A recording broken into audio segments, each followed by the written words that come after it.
নমস্কার বন্ধুরা, রুমার হেসেলে সবাইকে স্বাগত। আশা করছি সকলে ভালো আছেন, সুস্থ আছেন। আজ আমি ড্রাই চিলি সসেস রেসিপি আপনাদের সঙ্গে শেয়ার করছি।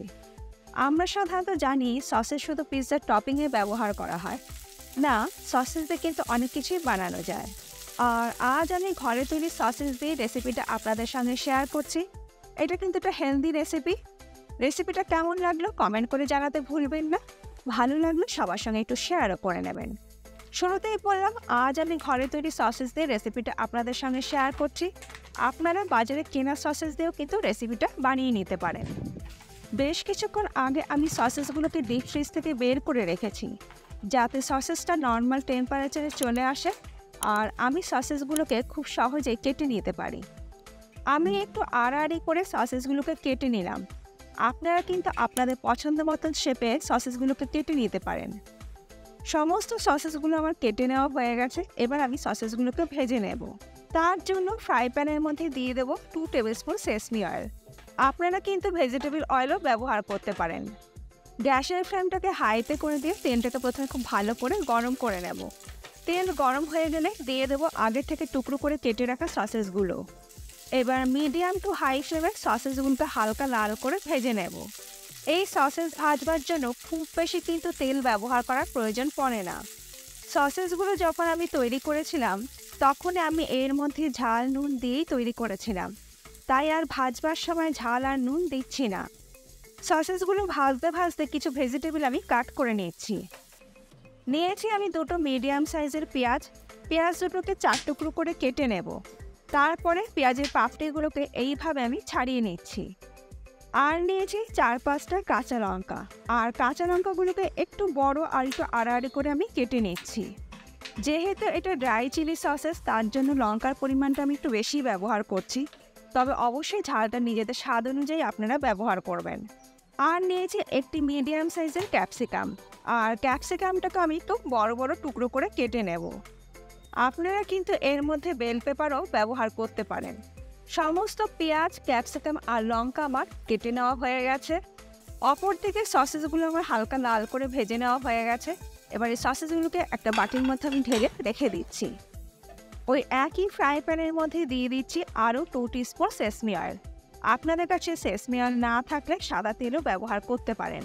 তেল গরম হয়ে গেলে এর মধ্যে দিয়ে দেবো একদম মিহি করে কুচিয়ে নেওয়া রসুন 1 টেবিল স্পুন, আর দেবো একদম মিহি করে কুচিয়ে নেওয়া আদা 1 টিস্পুন। 1 মিনিট একটু আদা আর রসুনটাকে হাই ফ্লেমে ভেজে নেব। আদা আর রসুন 1 মিনিট ভেজে নেবার পর এর মধ্যে দিয়ে দেবো কাঁচা লঙ্কা কুচি আর টুকরো করে কেটে নেওয়া পেঁয়াজ আর ক্যাপসিকাম। হাই ফ্লেমে 1 মিনিট একটু ভেজে নেব। হাই ফ্লেমেই ভাজবেন, তা না হলে সবজির ক্রাঞ্চি ভাবটা থাকবে না। পেঁয়াজ, ক্যাপসিকাম আর কাঁচা লঙ্কা 1 মিনিট ভেজে নেওয়ার পর এর মধ্যে দিয়ে দেবো আগে থেকে ভেজে রাখা চিকেন সসেসগুলো। এবারে সব কিছু একসঙ্গে 1 থেকে 2 মিনিট একটু ভেজে নেব। এইগুলোকে ভাজতে ভাজতে একটা সস আমি রেডি করে নেব। একটা বাটির মধ্যে নিয়ে নিচ্ছি কর্নফ্লাওয়ার 1 টেবিল স্পুন, আর এই কর্নফ্লাওয়ারের মধ্যে 2 টেবিল স্পুন জল দিয়ে কর্নফ্লাওয়ারটাকে জলের সঙ্গে ভালো করে গুলে নিচ্ছি। তারপর এই কর্নফ্লাওয়ারগুলো জলের মধ্যে আমি দিয়ে দিচ্ছি 1 teaspoon soya sauce, tomato sauce দিয়ে দিচ্ছি 3 টেবিল স্পুন, আর রেড চিলি সস দিচ্ছি 2 টিস্পুন।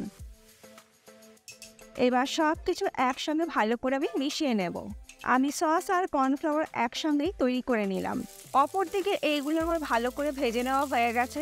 এবার আমি এর মধ্যে দিয়ে দেব স্বাদ মতো নুন, তবে নুনটা একটু বুঝেই কিন্তু ব্যবহার করতে হবে, কারণ সসের মধ্যেও কিন্তু নুন থাকে।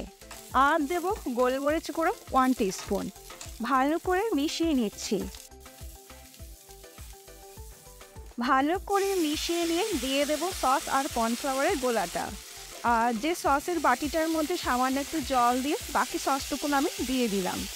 এবার লো ফ্লেমে সব কিছু একসঙ্গে ভালো করে মিশিয়ে নেব।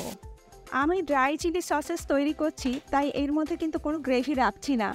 আপনারা যদি একটু গ্রেভি রাখতে চান তাহলে একটু জল অ্যাড করতে পারেন, তাহলেই গ্রেভি তৈরি হয়ে যাবে। সব কিছু ভালো করে মিশিয়ে নিলে তৈরি হয়ে গেল আমাদের হেলদি ড্রাই চিলি সসেস। গ্যাসের ফ্লেমটাকে আমি বন্ধ করে দিলাম, আর সব শেষে ওপর থেকে দিয়ে দিচ্ছি ড্রাই রোস্ট করে নেওয়া সেসমি সিডস। আজকে আমার এই সহজ পদ্ধতিতে তৈরি করা ড্রাই চিলি সসেস রেসিপি আপনাদের কেমন লাগলো কমেন্ট করে জানাতে ভুলবেন না। ভালো লাগলে বাড়িতে একদিন ট্রাইও করুন। ভীষণই হেলদি, ভীষণই কিন্তু টেস্টি। এটা আপনারা রুটি পরোটার সঙ্গে যেরকম খেতে পারবেন, আর শুধু মুখে কিন্তু স্টার্টার হিসেবেও কিন্তু এটা ভীষণই ভালো লাগবে। আজ তাহলে এই পর্যন্ত, আবার দেখা হবে নতুন কোনো ভিডিওর সাথে। ভালো থাকবেন, সুস্থ থাকবেন, ধন্যবাদ।